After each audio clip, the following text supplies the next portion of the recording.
जय माता दी। हर हर महादेव। कैसे हैं आप सब लोग? तो आज हम बात करते हैं साधना को लेकर। जैसे हम लोग सभी जानते हैं कि नवरात्रों में तो हर कोई साधना करता है, लेकिन आम दिनों में भी कुछ अपनी कामना को लेकर जो लोग साधना करते हैं उस बारे में आज मैं बताती हूँ कि क्या क्या ऐसी चीज़ें हैं जो एक साधक को अपनानी होती है। तो जब भी आप कोई साधना करें किसी कामना को लेके, पहले तो उसमें सबसे जो ज़रूरी पार्ट है वो है संकल्प का। आप संकल्प लीजिए साधना का कि मैं ये साधना किस लिए कर रहा हूँ या कर रही हूँ।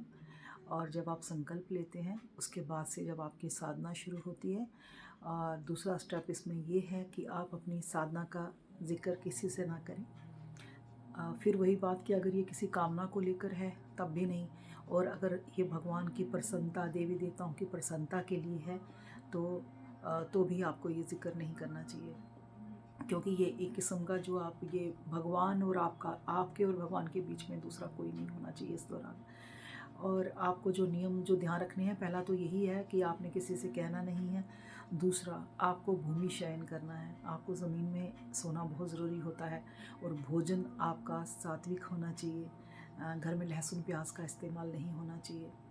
और ना ही आपको दाढ़ी बनानी है, बाल काटने हैं या नाखून जो है वो काटने हैं।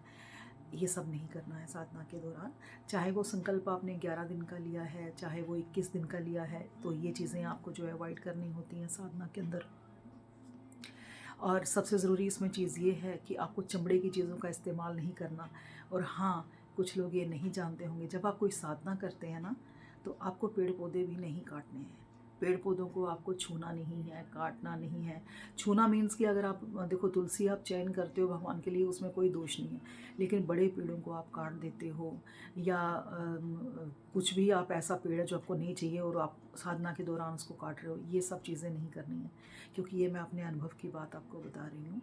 तो ऐसा दृष्टांत मुझे भी मिला था। तो ये नहीं करना है आपको, है ना। कई लोगों को समझ में नहीं आता कि हमारी साधना कामयाब क्यों नहीं होती है, हमें इसका फल क्यों नहीं मिलता है। तो छोटी छोटी गलतियाँ जो हैं वो हम लोग कर देते हैं। हाँ, दूसरे के घर नहीं जाना है आपको साधना के दौरान। आपको कहीं जाना नहीं है किसी के यहाँ। हाँ, आपको कोई काम पड़ता है, आप बाहर जा सकते हैं, ऐसा नहीं है आप नहीं जा सकते, पर कोशिश यही रहती है कि आप किसी के यहाँ ना जाएं, किसी का खाएं पिए ना, और अपना ही खाएं। और अगर किसी के यहाँ से कुछ आया है घर में, जैसे कई चीज़ें आ जाती हैं किसी के यहाँ से, मिठाई वगैरह ये सब, तो दूसरे का अन्न भी ग्रहण नहीं करना चाहिए आपको। तो ये साधना में ये बातें बहुत ध्यान रखी जाती हैं। और बाकी तो मैंने आपसे बता ही दिया कि इसमें जो मेन मेन नियम तो यही होते हैं, ब्रह्मचर्य का पालन, और जितना भी हो सके नाम जप, मंत्र जप, ये आपका दिन भर चलते रहना चाहिए। और साधना जब आपकी पूर्ण हो जाती है तो उसके बाद भी आपको ये जिक्र ना ही करें किसी से, तो ही अच्छा ही रहता है।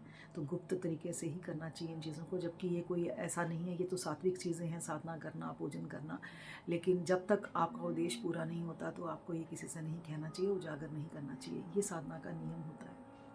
और किसी, देखिए, क्रोध भी नहीं करना चाहिए साधना में। क्रोध भी जो आप करते हैं तो साधना खंडित हो जाती है। क्योंकि अगर आप क्रोध करेंगे, कोई कुछ कहेगा तो आप यहाँ से इसको 2 शब्द और कहेंगे तो आपकी साधना खंडित हो जाएगी। तो ये नहीं करना है। और बस इसीलिए हम कहते हैं ना एकांतवास। एकांतवास इसलिए तो कहते हैं क्योंकि अगर आप एकांत में रहोगे तो आप किसी के साथ इंटरेक्शन नहीं करोगे, और जब इंटरेक्शन नहीं होगा तो फिर सवाल ही नहीं उठता कि आप किसी से आर्गुमेंट करें या आप किसी से बहस करें। तो ये चीज़ है। तो साधना के ये छोटे मोटे जो नियम होते हैं, ये अगर आप ये पालन करते हो तो आपकी साधना अवश्य ही फलीभूत होती है, इसमें कोई शक नहीं है। और हाँ, जब आप, ये ज़रूर है कि आप साधना करते हो आपको अनुभव भी बहुत होते हैं। तो कई लोग अनुभव भी शेयर कर देते हैं किसी ना किसी से। अनुभव और स्वप्न का भी आपको किसी से शेयर नहीं करना है। तो ये मैंने बेसिक बातें बताई हैं। और जब आप वीडियो देखेंगे आगे और, तो मैं आपको और भी साधना के गुण रहस्य बताऊंगी।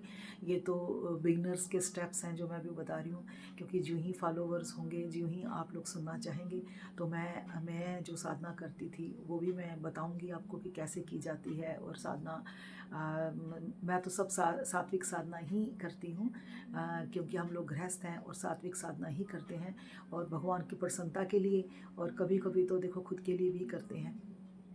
तो वो साधनाएँ भी मैं बताऊँगी आपको, और जैसा आप चाहेंगे वैसा धीरे धीरे करके मैं आपको आपके जो प्रश्न होंगे उस हिसाब से मैं आपको उसका उत्तर ज़रूर करूँगी। और आज के लिए इतना ही करते हैं, इतनी ही बात करते हैं, और फिर अगली वीडियो में हम एक और टॉपिक लेके आते हैं। तब तक जय माता दी, हर हर महादेव।